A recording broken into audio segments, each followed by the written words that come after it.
یہ اذیت ناک ہوتا ہے. تو آپ صلی اللہ علیہ وسلم کے ساتھ انہوں نے کیا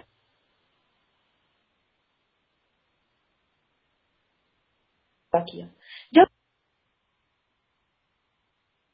قریش ہر طرح ناک صلی اللہ علیہ وسلم پر دسترازی شروع کر دی اور مسلمانوں پر جو سختیاں وہ پہلے سے کرتے آ رہے تھے ان میں اور اضافہ کر دیا. اللہ اکبر. کیونکہ رسول اللہ صلی اللہ علیہ وسلم حشمت و عزت اور اکرام و احترام کا بلند مقام رکھتے تھے، اس لیے آپ پر دسترازی کی جرت صرف بڑے بڑوں اور سینئر تھے جو ایک ہی اسٹینڈرڈ ہو کے دوسرے کے اوپر دسترازی کر سکتے. ظاہر ہے نام اٹھ کے یا کوئی اور غریب غربا اٹھ کے تو نہیں کر سکتے تھے نا.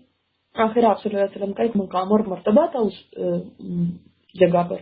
آپ صلی اللہ علیہ وسلم کو گھر کے اندر جو لوگ تکلیف دیتے تھے ان کے نام یہ ہیں: ابو لہب، یہ تو مشہور زمانہ، لعین، حکم بن ابی العاص بن امیہ، مشہور زمانہ، لعین، حکم بن ابی العاص بن امیہ، عقبہ بن ابی معیط، عدی بن حمرا ثقفی، ابن الاسد حضری. یہ سب آپ صلی اللہ علیہ وسلم کے پڑوسی تھے. نیبر ہونے کے ناطے ظاہر ہے دن رات کا ساتھ ہوتا ہے جو نیبرز کا ہوتا ہے، اور اس لحاظ سے ان کو ذرا زیادہ موقع مل جاتا تھا تکلیفیں دینے کا. جب آپ صلی اللہ علیہ وسلم نماز پڑھنے کھڑے ہوتے تو ان میں سے کوئی شخص بکری کی بچے دانی اٹھا کے آپ پر پھینک دیتا. بچے دانی سمجھتے جو پلیسینٹا ہوتا ہے اس کا، اب وہ کس قدر گندگی سے بھرا ہوتا ہے، اس کو تو اٹھا کے پھینک دیتے ہیں نا جب بچہ پیدا ہوتا ہے تو بکری. اور جب ہانڈی چولہے پر چڑھی ہوتی تھی تو اس ہانڈی میں پھینک دیتے تھے. اب دیکھیں جو ساتھ ساتھ دیواریں لگی ہوتی تھی نا تو اوپر سے پھینک دی. آپ جواب میں صرف اتنا کرتے کہ اسے لکڑی پر اٹھا کر لاتے اور دروازے پر کھڑے ہو کے کہتے: اے بنو عبد مناف، یہ کیسا پڑوس ہے، پھر اسے راستے میں پھینک دیتے.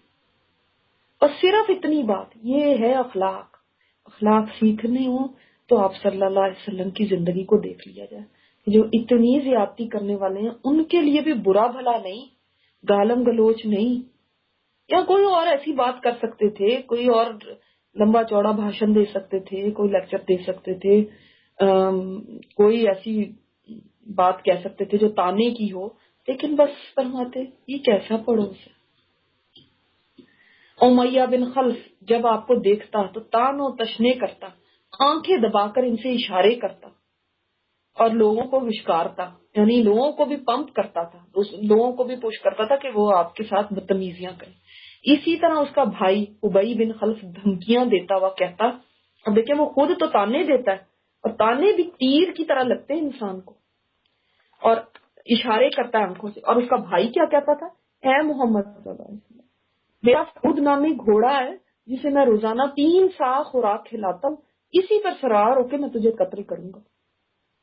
بالآخر آپ صلی اللہ علیہ وسلم نے ایک دن اس کو کہہ ہی دیا کہ بلکہ انشاءاللہ میں تجھے قتل کروں گا. اور ایسا ہی ہوا، احد میں آپ ہی نے اسے قتل کیا تھا.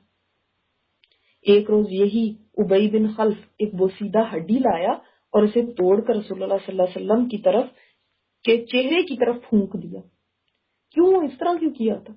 اس لیے کہ آپ صلی اللہ علیہ وسلم فرماتے تھے نا کہ یہ ہڈیاں ہیں، اللہ تعالیٰ ان کو زندہ کر دے گا، ایک دن ان کو کھڑا کرے گا. تو وہ لا کے یہ کہنا چاہ رہا تھا کہ یہ بوسیدہ ہڈی جس پر چورا چورا کر کے میں نے اس کو گرد میں اڑا دیا ہے، یہ کھڑی ہوں گی.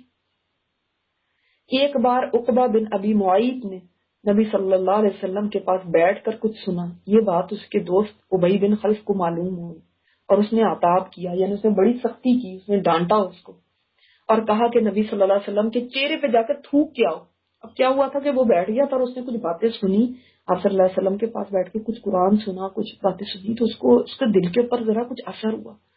یہ بات ابی بن خلف کو جو پتا چل گیا، اس نے کہا یہ تو مصیبت ہی پڑ جائے گی اگر یہی مسلمان ہو گیا. اس نے کہا کہ جب اب ہم دیں گے نہیں، مجھے تم جاؤ کیا بیٹھے اور تب جا کے ابی کو تسلی ہوئی کہ اچھا اب یہ تھوک دیا تو اس کا مطلب ہے کہ یہ ان کے ساتھ نہیں ہے، یہ پروف کرنے کے لیے کہ میں ان کی طرف نہیں ہوں. یعنی اس ایسی چیز کبھی کسی نے برداشت کی ہوگی؟ یہ تو تمام انسانوں سے زیادہ افضل سید الانبیاء ہیں، امام الانبیاء، یہ ان کے ساتھ ایسا ہو رہا ہے۔ میرے اور آپ کے ساتھ تو کیا کبھی کسی نے شاید کسی مسواک سے بھی نہ مارا ہوگا، تھوک تو دور کی بات ہے۔ پھر بھی ہمارے رونے بہت ہوتے ہیں کہ دین کی وجہ سے دیکھو ہمیں کتنی مصیبتیں آ رہی ہیں۔ ابو لہب پہلے ہی دن سے آپ کا دشمن تھا اور آپ صلی اللہ علیہ وسلم کے در پہ آزار رہا کرتا تھا، یعنی بس آپ کے پیچھے پڑا ہوا تھا۔ اس کے دو بیٹے عتبہ اور عتیبہ کے عقد میں یعنی نکاح میں نبی صلی اللہ علیہ وسلم کی دو صاحبزادیاں رقیہ اور ام کلثوم تھی۔ نکاح کیا ہوا تھا آپ صلی اللہ علیہ وسلم نے ابھی نبوت سے پہلے۔ تو ابو لہب نے ان دونوں بیٹوں سے کہا کہ تم نے محمد صلی اللہ علیہ وسلم کی بیٹوں کو طلاق نہ دی تو میرا تمہارا آمنا سامنا حرام ہے۔ اس کی بیوی نے بھی کہا کہ انہیں طلاق دے دو کیونکہ وہ بددین ہو چکی ہیں، یعنی انہوں نے دین ہی بدل لیا، چنانچہ انہوں نے طلاق دے دی۔ اب یہ سوچے کہ انسان کے اپنے اوپر جو بھی ہوتا ہے نا، جب اولاد کے اوپر آتا ہے تو انتہائی تکلیف دہ بات ہوتی ہے۔ حالانکہ بیٹیوں کا کیا قصور تھا، لیکن انہوں نے کہا ہم کسی طرح بھی نہ چھوڑیں، یعنی نہ گھر میں چین لینے دیتے، نہ باہر نکلتے ہیں تو وہاں پہ تانے مارتے اور آنکھیں مارتے، ایک دوسرے کو آنکھوں سے اشارے کرتے اور ہنستے اور یہ تانے دیتے۔ لو اب کیا قریش کے اندر ایک یہی آدمی رہ گیا تھا جس کے اوپر نبوت آنی تھی۔ اور عجیب و غریب باتیں، ابو لہب کی یہ بیوی ام جمیل عروہ بنت حرب بھی رسول اللہ صلی اللہ علیہ وسلم کی کٹر دشمن تھی۔ اسی وجہ سے تو سورہ لہب میں اس کا بھی ذکر ہے نا، وہ یہی کام کرتی تھی جس کا ذکر اس صورت میں بھی ہے۔ کیا کام کرتی تھی؟ وہ کانٹے دار ڈالیاں لا کے رات کو آپ کے راستے میں ڈال دیتی تھی کہ آپ صلی اللہ علیہ وسلم اور آپ صلی اللہ علیہ وسلم کے ساتھی زخمی ہیں، صبح کو اٹھیں گے اندھیرے میں پتہ نہیں چلے گا، جب جائیں گے تو کانٹے چبھیں گے ان کو، راستے میں ڈال جایا کرتے۔ یہ کتنی مشقت اٹھاتی تھی وہ، یعنی یہ کام کرنے کے لیے دشمنی اتنی زیادہ تھی۔ اسے سورہ تبت یدا ابی لہب، یہ جو سورہ لہب ہے، اس کے اترنے کا پتہ چل گیا تو ہتھیلی میں پتھر لے کر رسول اللہ صلی اللہ علیہ وسلم کی تلاش میں نکل پڑی۔ آپ صلی اللہ علیہ وسلم خانہ کعبہ کے پاس ابو بکر رضی اللہ تعالیٰ عنہ کے ساتھ تشریف فرما تھے۔ اللہ نے اس کی آنکھوں پر پردہ ڈال دیا، چنانچہ وہ صرف ابو بکر صدیق رضی اللہ تعالیٰ عنہ کو دیکھ رہی تھی اور آپ صلی اللہ علیہ وسلم دیکھیں اس کو نظر ہی نہیں آ رہے تھے۔ اللہ تعالیٰ کی طرف سے تھا۔ کہنے لگی تمہارا ساتھی کہاں گیا؟ حالانکہ وہ ساتھ بیٹھے ہیں۔ مجھے معلوم ہوا ہے کہ وہ میری حج کرتا ہے۔ حج کیا ہوتی ہے؟ یعنی شاعری میں جو بے عزت کرنا ہوتا ہے نا، شاعری میں جو ایک دوسرے کو یعنی برا بھلا کہنا، بے عزتی کرنا، شعر کہہ رہے ہیں انہی میں ساری بے عزتی کی باتیں۔ تو وہ تو اس کو شعر ہی سمجھتے تھے نا، شعر و شاعری سمجھتے تھے، حالانکہ قرآن تھا۔ واللہ اگر اسے پا جاؤں تو یہی پتھر اس کے منہ پر دے ماروں گی، سن لو میں بھی شاعرہ ہوں۔ اس کے بعد وہ یہ کہہ کر چلی گئی، مذممن عصینا وامرؤ ابینا ودینہ قلینا، ہم نے مذمم کی نافرمانی کی، کیونکہ وہ تو محمد کہتی ہی نہیں تھی نا، مذمم کی نافرمانی کی اور اس کی بات کا انکار کیا اور اس کے دین کو نفرت سے چھوڑ دیا۔ ابو بکر رضی اللہ تعالیٰ عنہ نے کہا یا رسول اللہ کیا اس نے آپ کو نہیں دیکھا؟ آپ نے فرمایا نہیں دیکھا، اللہ نے اس کی نگاہ پکڑ لی تھی، اللہ تعالیٰ نے اس کو اندھا کر دیا کہ اس نے دیکھا ہی نہیں۔ اور آپ صلی اللہ علیہ وسلم بیٹھے سن رہے ہیں، وہ آپ کو کہہ رہی ہے میں پتھر ماروں گی اس کو، میں اس کو دیکھ لوں نا تو میں یہ کروں گی، تو کوئی تو میں نہیں ہے، کوئی کچھ نہیں۔ صبر اسی کو کہتے ہیں، یہ ہے برداشت۔ قریش نے نبی صلی اللہ علیہ وسلم کو گالی دینے اور برا بھلا کہنے کا ایک طریقہ یہ بھی ایجاد کر رکھا تھا کہ وہ آپ کو محمد صلی اللہ علیہ وسلم کی بجائے مذمم کہتے تھے۔ کہاں ایک وقت وہ تھا کہ صادق اور امین کہتے تھے، اور اب کیا کہہ رہے ہیں؟ مذمم، جس کا معنی محمد کے بالکل الٹ ہے۔ محمد کے معنی ہے وہ شخص جس کی خوب تعریف کی گئی ہو، اور مذمم مذمت سے ہے نا، جس کی خوب برائی کی گئی ہو۔ تو کیسے انہوں نے نام بھی رکھ لیے تھے۔ اب آج کے کوئی وقت میں لوگ ہوں تو وہ تو اسی ڈپریشن میں چلے جائیں کہ آئے کہاں آئے وقت میں میری کیا عزت تھی اور آج کیا ہو گیا میرا مقام اور کیا ہو گیا، کیونکہ ہم اپنے مقام اور مرتبے لوگوں کی نظروں میں دیکھتے ہیں، یہ نہیں دیکھتے کہ اللہ کی نظر میں میرا مقام اور مرتبہ کیا ہے۔ اب دیکھو وہ ایسے کہہ رہے ہیں، ہر ایک مزمم کہتا پھر رہا ہے، لیکن اللہ نے اسے آپ سے یوں پھیر دیا کہ وہ مزمم نامی آدمی کو گالی دیتے تھے جبکہ آپ کا نام محمد صلی اللہ علیہ وسلم تھا۔ آپ صلی اللہ علیہ وسلم سے کسی نے پوچھا تھا نا کہ دیکھیں آپ لوگوں کو آپ کو اس طرح کہنے لگے ہیں، اور یہ جو ام جمیل تھی ابو لہب کی بیوی، یہ آپ کو اس طرح مزمم کہتی ہے۔ تو آپ صلی اللہ علیہ وسلم نے فرمایا کہ ہاں وہ اس کو کہتی ہے جو مزمم ہوگا، میں تو مزمم نہیں ہوں، میں تو محمد ہوں۔ اب آپ کو کوئی کہے یہ فلاں، یہ کوئی نام رکھ دے ایسے ہے، تو وہ اس کو ہی کہہ رہا ہوگا جس کا یہ نام ہوگا، میرا تو یہ نام نہیں ہے۔ کتنے اچھے طریقے سے اس بات کو رد بھی کر دیا اور ایک بات بھی کہہ دی، اور برا بھلا کہنے سے اور تو میں سے بھی محفوظ رہے۔ نام کیونکہ بگاڑ دینا نا بہت کامن ہوتا ہے، لوگ جب اور شیطنت پہ اترتے ہیں شیطانی کاموں پہ تو یہ کام بھی کرتے ہیں کہ اور کچھ نہیں ملا تو نام ہی بگاڑ دیا۔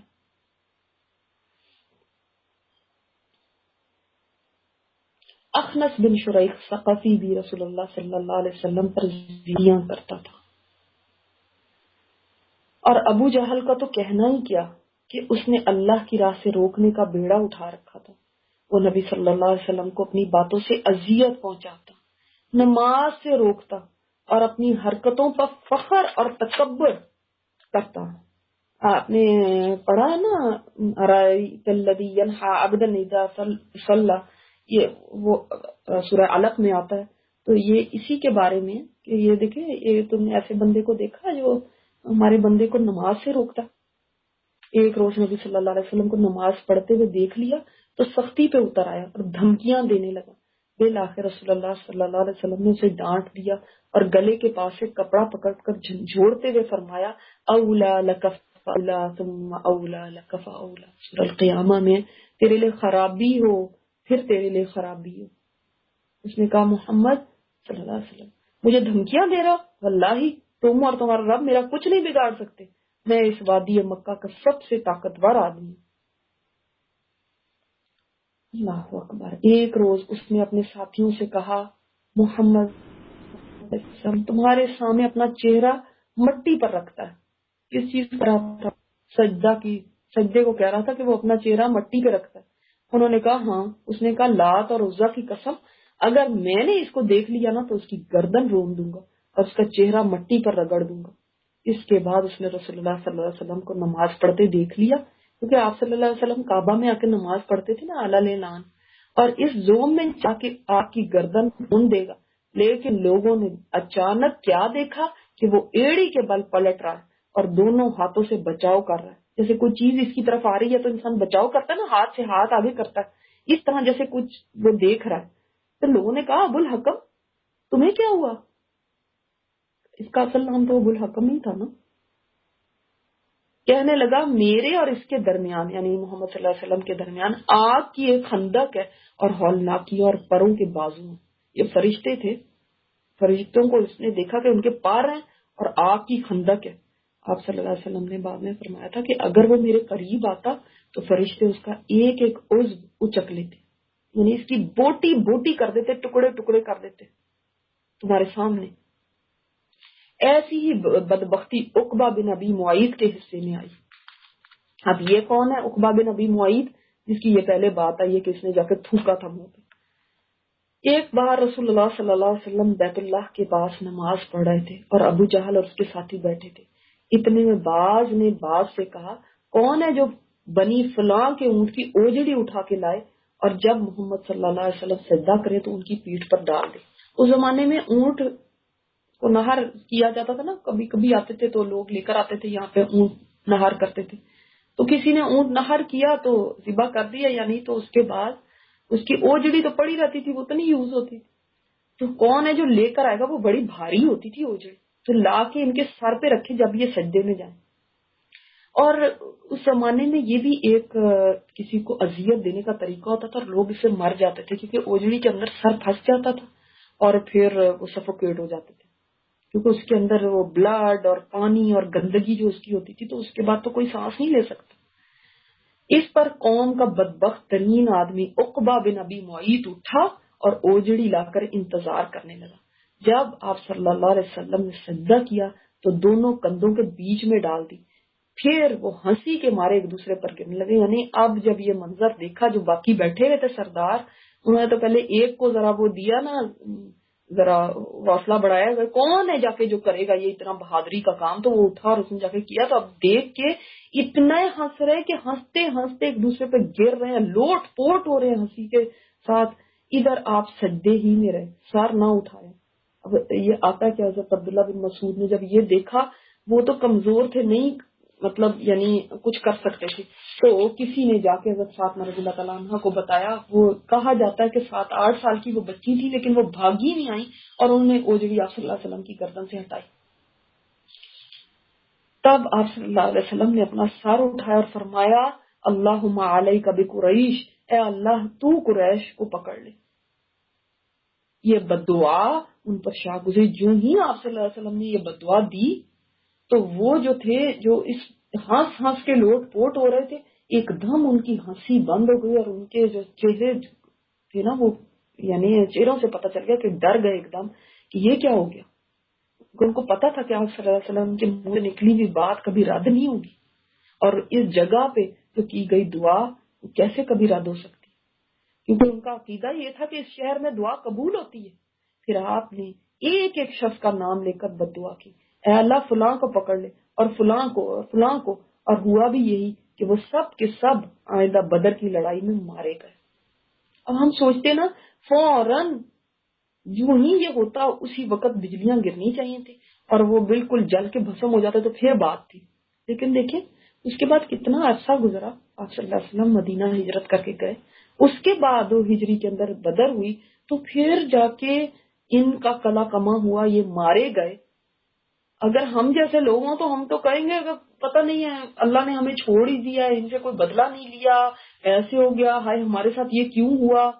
نہیں، اللہ تعالیٰ کا ایک وقت مقرر ہوتا ہے، اللہ تعالیٰ کی لاٹھی بے آواز ہے نا، یعنی اس چیز کو یہ نہ سمجھو کبھی بھی کہ اللہ تعالیٰ کی طرف سے ایک دم فوری پکڑ نہیں آئی تو شاید اللہ کو بھول گیا، یا شاید وہ اس نے چھوڑ دیا ان کو۔ نہیں، نہ جا اس کے تحمل پہ کہ بے ڈھب ہے گرفت اس کی، ڈر اس کی دیر گیری سے کہ سخت ہے انتقام اس کا۔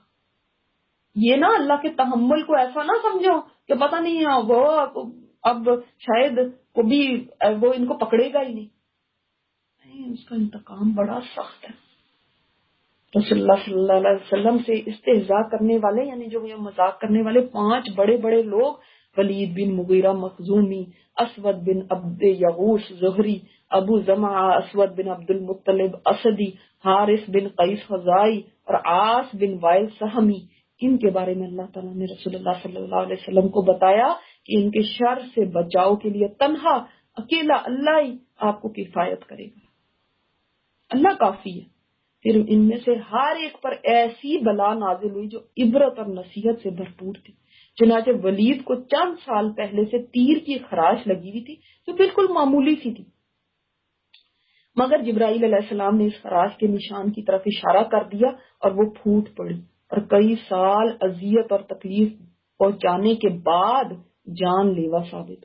پہلے وہ اسی تکلیف کے اندر تڑپتا رہا ولید، خیر اسلام لانا تو ان میں سے کسی کو بھی نصیب نہیں ہوا، ظاہر ہے جن کے لیے آپ صلی اللہ علیہ وسلم نے بدعا کرتی، لیکن ان کی اموات بھی ایسی عبرت ناک تھی نا، کہاں وہ معمولی سی خراش اور کدھر وہ اتنا بڑا نشان بن گیا، اور وہ پھر بڑھتے بڑھتے تکلیف یہ حال ہو گیا کہ وہ مر گیا اس سے۔ اسی طرح اسود بن عبد یغوث کے سر کی طرف جبرائیل علیہ السلام نے اشارہ کیا تو اس کو پھوڑے نکل آئے، اور انہی پھوڑوں سے اس کی موت واقع ہوئی۔ سوچے سر میں پھوڑے نکلنا کس قدر تکلیف دہ بات ہے، اور کہا جائے کہ اسے لو لگ گئی تھی۔ یہ بھی کہا جاتا ہے کہ جبرائیل علیہ السلام نے اس کے پیٹ کی طرف اشارہ کیا تھا، جس سے اسے استسقاء کی بیماری ہو گئی، اور پیٹ اس قدر پھول گیا کہ بالآخر اسی سے وہ مر گیا۔ اسود بن عبد المطلب نے جب رسول اللہ صلی اللہ علیہ وسلم کو اذیتیں پہنچا کے بہت تنگ کر دیا تو آپ نے بددعا کی، اے اللہ اس کی نگاہ چھین لے اور اسے لڑکے سے محروم کر دے۔ چنانچہ جبرائیل علیہ السلام تشریف لائے اور اس کے چہرے پر کانٹے دار پتے یا ڈالی سے مارا اور اس کی نگاہ جاتی رہی، اندھا ہو گیا تھا وہ، پھر اس کے لڑکے کو مارا اور وہ مر گیا۔ آس بن وائل ایک کانٹے دار درخت پر بیٹھ گیا، اس کا کانٹا پاؤں کے تلوے سے اندر داخل ہو گیا اور زہر سر تک دوڑ گیا، یہاں تک کہ وہ اسی سے مر گیا۔ اور آپ کو پتا ہے ابو جہل کو تو 2 لڑکوں نے قتل کیا تھا، کس جنگ میں؟ بدر میں، اور کیسی عبرتناک اس کی بھی یعنی موت ہوئی تھی۔